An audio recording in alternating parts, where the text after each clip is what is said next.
Good morning everyone. So my topic for PPT is overlapping of aerial photos. Let us go to the content.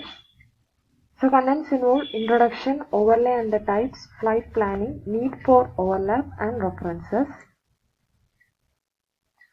So what is overlap? Overlap, it basically refers to the common area covered by two successive photos. It is classified on the basis of the number of flight lines as end overlap or longitudinal overlap and side overlap or lateral overlap. So end overlap refers to the area covered by two successive photos of the same flight line or strip, and side overlap refers to the common area covered by two adjacent flight lines or strips. So in end overlap there is basically only one flight line, and in side overlap there are two adjacent flight lines. And the percentage of end overlap is in between 55 to 66%, and side overlap is about 25 to 30%, and average end overlap is about 60%, and average side overlap is about 30%. So computation of end overlap. If G is the length of a side of the square on ground covered by the photograph and B the base, then we have the formula R is equal to G minus B by G into 100. So R is the percentage of end overlap. So if you know G, then that is it, this is the plane, and it takes a photo that covers this much distance on the ground. That is, this is the side of the square, and if you view it two-dimensionally, the rest of the portion would extend towards this portion and also this portion and this portion. So we take the side of the square, we consider it as a square, and we take the side of the square as B. And B, basically we have the plane switching from one place to from this place to this on the same flight line. So this is the principal point 1 and principal point 2. Distance between these P1 and P2 is B or airways. So if you know these two values, we can calculate R. So for example, if the area on ground covered via single photograph is 15,000 into 15,000, and the airbase is 9,000 feet, then to calculate the overlap, we have 15,000 minus 6,000, the whole divided by 15,000, we get it as 60%, which is the average value. Next, we have computational side lab, which is represented by P, and we have P is equal to G minus S by G into 100. So G, as already discussed, it is the area covered on the ground, and S here is the distance between two flight lines, because here we have two planes flying simultaneously adjacent to each other, and therefore they have two flight lines. So we get S is the distance between these flight lines, principal points, which is on different flight lines. So to calculate the side lap for a photograph of 15,000 into 15,000 feet and distance between them 10,500 feet, we would get a side lap of about 30%, which is the required average. So what is flight planning? Before going into flight planning, we can see a small video on end overlap and side overlap. So what is image overlap? So what is image overlap? We have a plane here, as you can see, and this plane has taken a photograph of the ground, and suppose this is the image of the ground. Then this this aeroplane shifts its position from this principal point to yet another principal point. Again it takes a photograph and we get an image of the ground, and image overlap then it would be this small portion where both these photographs shares a common area. Now going to why image overlap is important. You can see this, if this is the area under surveillance for photograph, then we have several areas, that is not enough overlap area, 75% to 80% overlap area, and excessive overlap area. So in not enough overlap area, as we can see, here we have gaps over here, that is some of the land in the area is not covered while taking the photographs, and in 75% to 80% overlap, the gaps are covered, that is more precise images, more coverage of land area can be obtained, and in excessive overlap areas, no such issues. That is, most of the areas are covered multiple times, so we get more coverage of the area. Usually 75% to 80% overlap is attained. Now next we go to the types of overlap. So as we already discussed, there are two types, that is the front overlap or the end overlap and the side overlap. So in we can illustrate it as follows. And in one illustration we have two flight lines. So basically what we do is, this is one flight line, that is the aeroplane starts flying from this end to this end, then crosses over and flies in the opposite direction. So this is the first flight line and this is the second flight line. So when there is overlap of images within this first flight line itself, we have end overlap, as we can see here. So these are the end overlaps, that is overlapping among this flight lines itself.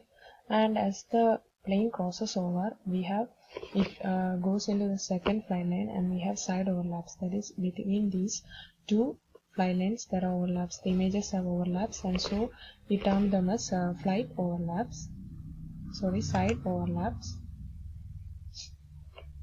So that is how we illustrate this overlaps, both end overlaps and side overlaps. So and together they form, and together they both form a block image, and these are individually within these fly lanes we get the strips, and together they form blocks, and hence we get the stereoscopic images. Now coming back to flight planning. So why flight planning? Before that we should look into what is flight planning. So flight planning involves the planning of a flight mission that consists of the area to be survived, and it can depend upon the focal length of the camera, scale of the photograph, longitudinal and side overlap, and the approximate ground speed of the aircraft in still air. So that is what it basically depends on. Now why flight planning? Flight planning is required to ensure coverage of the area to be mapped at the required scale with no gaps, and provide stereo models for an efficient design. And the final product of flight plan is a map. Also, a flight plan will determine the spacing between successive photographs, locations of flight lines, and start and end locations of each flight line. So next we come to ground coverage. So ground coverage is a term associated with flight planning. So it basically shows how much of the ground a single photograph can attain, and it depends upon mainly three factors: focal length of the lens of the camera, format or the photo size requirement, and flying height above the ground of the aeroplane.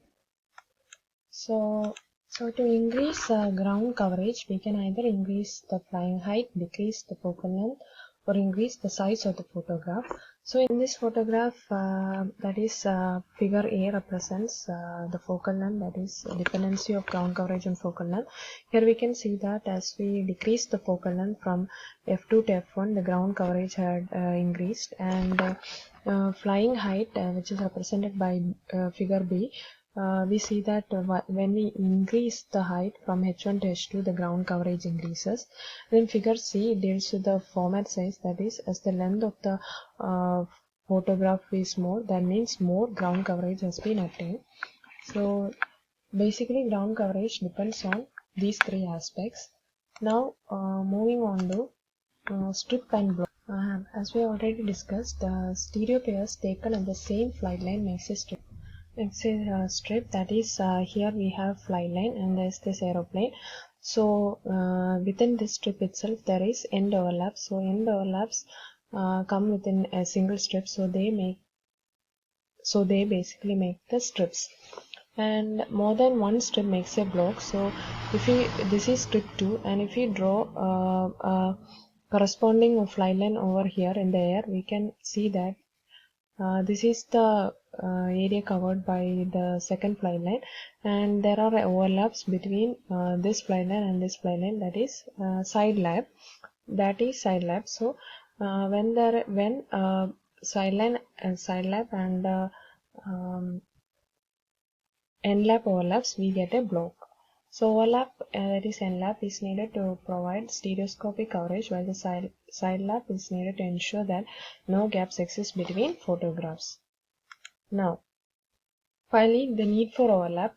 Uh, as logic has it, to tie different prints together, to be able to stitch different photographs, we need overlaps. Otherwise, there will be gaps in between the photographs, and that would mean we have missed some portions on the lamp. Then the distortions and folds caused by lens, like tilt and relief displacement, are more at the edges of the photographs. The end overlap is more than 50%. These distortions and folds can be eliminated. And in order to view the pairs of photographs stereoscopically, 3D mode, only the overlap portion is useful. Hence, it is desirable that end overlap should be at least 50%.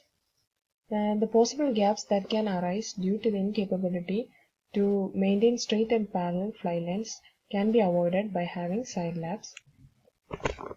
So, since each portion of the area is photographed 3 to 4 times, any photograph that does not meet up to the standard of requirement can be rejected without the necessity of a new photograph. So what it means is that if you only photograph an area 1 or 2 times, there will be more gaps. That is, more area would be left out from the land survived, and errors would occur in the final map we produce.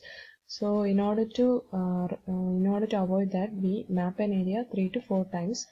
Also, if more errors occur, it would mean that we would have to refuel the planes and send them again to air to survey the same area, which is costly. So with this, we come to the conclusion of this PPT. Last but not the least, we have the references. So I hope this PPT was helpful. And finally, thank you.